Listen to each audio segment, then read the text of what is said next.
Hello students, आज हमारा topic है पानी बतौर यूनिवर्सल सॉल्वेंट।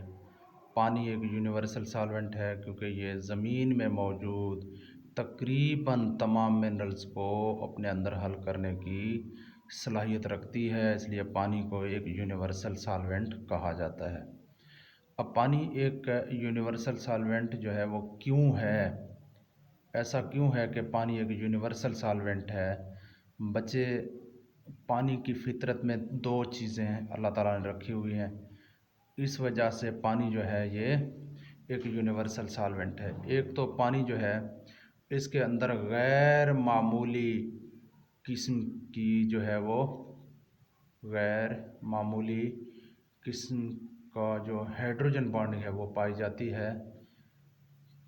अब ये हम आगे जाके डिस्कस कर लेंगे कि कुछ कंपाउंड जो है वो पानी में इस हाइड्रोजन बॉन्डिंग की वजह से हल हो जाती हैं। और इसके अलावा पानी जो है, पानी का जो नेचर है वो पोलर है। आपको पता है दो किस्म के कोवलेंट कंपाउंड होते हैं, एक पोलर होते हैं, एक नॉन पोलर। तो पानी जो है ये एक पोलर कोवलेंट कंपाउंड है। अब इन चीज़ों को हम डिटेल से देखेंगे। पानी का पोलर नेचर, पानी जो है ये पोलर नेचर का एक कोवलेंट कंपाउंड है। पानी अब पोलर नेचर का कोवलेंट कंपाउंड क्यों है? अब आप जो है देखें तो पानी हाइड्रोजन और ऑक्सीजन का बना हुआ होता है। अब इसमें दो हाइड्रोजन और ऑक्सीजन इस तरह से आपस में अरेंज हैं, जिसमें ऑक्सीजन की जो इलेक्ट्रोनेगेटिविटी है वो 3.8 है और हाइड्रोजन की इलेक्ट्रोनेगेटिविटी 2.2 है। चूँकि ऑक्सीजन की इलेक्ट्रोनेगेटिविटी हाइड्रोजन से ज़्यादा है, इसलिए पानी जो है वो पोलर बन जाता है और पानी में से जो ऑक्सीजन है वो हाइड्रोजन के साथ जो इलेक्ट्रॉनों का शेयर्ड पेयर है उनको अपनी तरफ ज़्यादा अट्रैक्ट कर लेता है। इस तरह से ऑक्सीजन के ऊपर पार्शियल नेगेटिव चार्ज जबकि हाइड्रोजन के ऊपर पार्शियल पॉजिटिव चार्ज पैदा हो जाती है और पानी जो है वो पोलर बन जाता है। अब इस पोलर नेचर की वजह से पानी दो किस्म के कंपाउंड्स को अपने अंदर हल कर लेता है। एक उनमें से पोलर कंपाउंड है, आप पढ़ चुके हैं, लाइक डिज़ाल्व लाइक।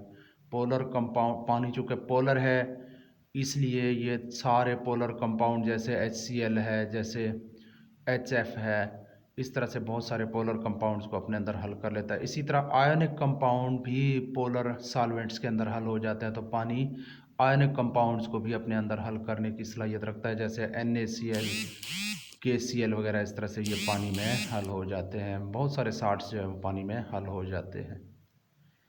अच्छा जी, अब यहाँ पे एक स्ट्रक्चर है कि फ़र्ज़ करते हैं हमारे पास एक आयनिक कंपाउंड है NaCl, इसको हमने पानी के अंदर डाल दिया।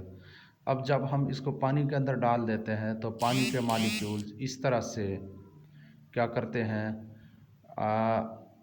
अपने अंदर जो है इसको NaCl को इस तरह से घेर लेते हैं कि जो NaCl या कोई आयनिक कंपाउंड है उसका जो नेगेटिव एंड है, पानी के जो पार्शली पॉजिटिवली चार्ज हाइड्रोजन है वो इसके नेगेटिव एंड को अपने गिर्द जो है, इसके गिर्द जो है वो जमा हो जाते हैं और इस तरह से उसके साथ फोर्स ऑफ अट्रैक्शन, यानी हाइड्रोजन जो है वो आयनिक कंपाउंड के नेगेटिव एंड के साथ क्या कर रहा है, इसके साथ एक फोर्स ऑफ अट्रैक्शन जो है वो पैदा कर रहा है। और इस तरह से पानी का जो पॉजिटिव एंड है ये आयनिक कंपाउंड के नेगेटिव एंड को इसने इस तरह से घेर लिया और उनके दरमियान फोर्स ऑफ अट्रैक्शन पैदा हो गई। इसी तरह से जो आयनिक कंपाउंड का जो पॉजिटिव एंड है, यहाँ पे पानी अपने आप को इस तरह से अरेंज कर लेगा कि पानी का जो पार्शली पॉजिटिवली चार्ज हाइड्रोजन है वो इसके पॉजिटिव एंड से दूर और पार्शली नेगेटिव चार्ज जो ऑक्सीजन है वो आयनिक कंपाउंड के पॉजिटिव एंड के करीब आके अपने आप को अरेंज कर लेंगे और उनके दरमियान फोर्स ऑफ अट्रैक्शन पैदा हो जाएगा और यूँ इस तरह से पानी के मॉलिक्यूल जो है वो इसके पॉजिटिव एंड आयनिक कंपाउंड के पॉजिटिव एंड को भी जो है वो घेर लेते हैं। इस तरह से देखें, ये इसके इस पूरे NaCl या आयनिक कंपाउंड को इस तरह से पानी ने घेर लिया है। अब क्या होगा? अब ये होगा कि ये जो पॉजिटिव एंड है आयनिक कंपाउंड का, इसको देखें, पानी ने इस तरह से घेर लिया है कि पानी का जो ऑक्सीजन वाला सिरा है, जो इलेक्ट्रोनेगेटिव सिरा है, उसने आयनिक कंपाउंड के पॉजिटिव एंड को चारों तरफ से घेर लिया है और इस तरह से इस आयन को अलग कर दिया है। इसी तरह से जो नेगेटिव आयन है उसको पानी के हाइड्रोजन आयन्स ने चारों तरफ से घेर लिया है और इन दोनों आयन्स को इसने अलग कर दिया है और इस तरह से ये आयनिक कंपाउंड जो है ये पानी के अंदर हल हो जाती है। तो इस तरह से पूरे का पूरा आयनिक कंपाउंड जो है वो पानी में हल हो जाता है। और अब बात करते हैं गैर मामूली किस्म की हाइड्रोजन बॉन्डिंग जो है ये पानी में पाई जाती है और इस किस्म के हाइड्रोजन बॉन्डिंग की वजह से जो नॉन आयनिक पोलर कंपाउंड्स होते हैं या पोलर नॉन आयनिक कंपाउंड जो है ये पानी में हल हो जाते हैं। अब ये पोलर नॉन आयनिक कंपाउंड क्या हैं? नॉन आयनिक पोलर कंपाउंड्स जो है ये पानी में हल हो जाते हैं।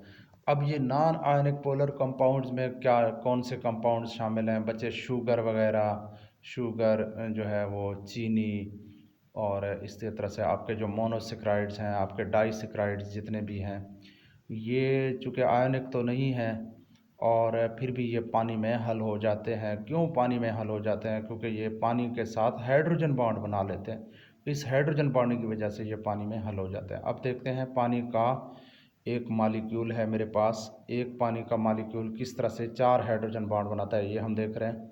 पानी का एक मॉलिक्यूल है, देखें इसके हाइड्रोजन वाले सिरे से यहाँ पे आपने डॉट लगा के एक और पानी के मॉलिक्यूल के साथ यहाँ पे एक जो है हाइड्रोजन बॉन्ड बना लिया आपने। इसी तरह से दूसरे हाइड्रोजन के साथ जो है जैसे पहले वाले के साथ किया था, यहाँ पे ऑक्सीजन, फिर हाइड्रोजन, हाइड्रोजन, इस तरह से यहाँ भी एक हाइड्रोजन बॉन्ड बन जाता है और फिर ऑक्सीजन से इस तरह से यहाँ पर जाके एक और पानी का मॉलिक्यूल, लेकिन यहाँ पे पानी के हाइड्रोजन के साथ बॉन्ड बनाना है।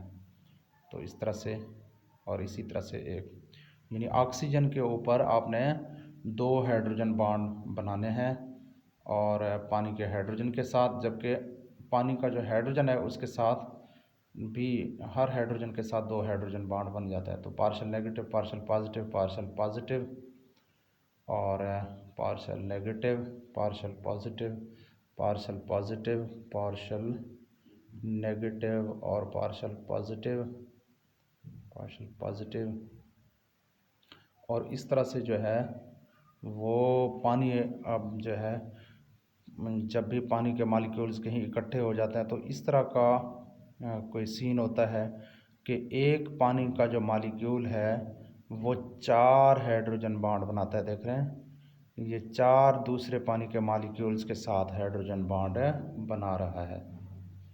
पानी का एक मॉलिक्यूल,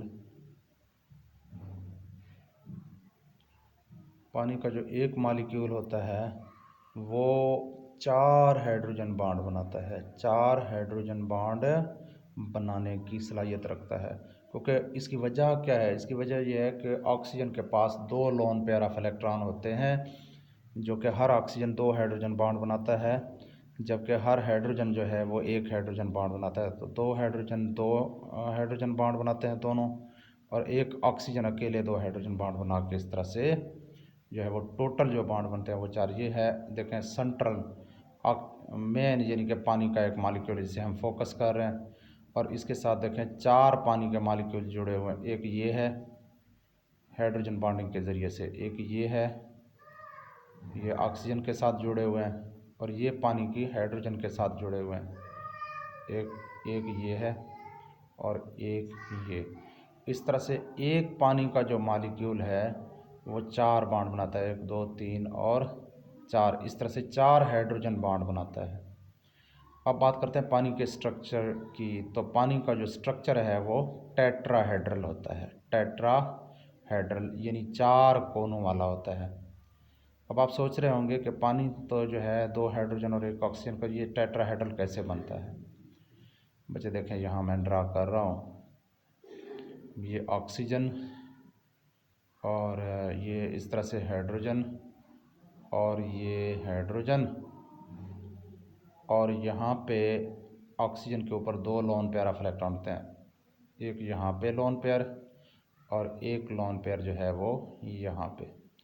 इस तरह से अब 4 कोने बन गए। आप देखें यहाँ से इस तरह डॉट लगा के अगर आप देखें तो ये जो स्ट्रक्चर है ये इस तरह से टेट्राहेड्रल शेप जो है वो बन जाता है। ज्योमेट्री जो है वो टेट्राहेड्रल है। अब इसमें ऑक्सीजन और हाइड्रोजन के दरमियान जो बॉन्ड एंगल बनता है वो तकरीबन 104.5 डिग्री का बनता है। हाइड्रोजन और ऑक्सीजन के दरमियान bond angle, hydrogen bond angle, hydrogen और ऑक्सीजन के दरमियान, हाइड्रोजन एंड ऑक्सीजन, हाइड्रोजन और ऑक्सीजन के दरमियान जो बॉन्ड एंगल है वो 104.5 डिग्री है। और ये जो है इस तरह से हमारा ये टॉपिक एंड होता है।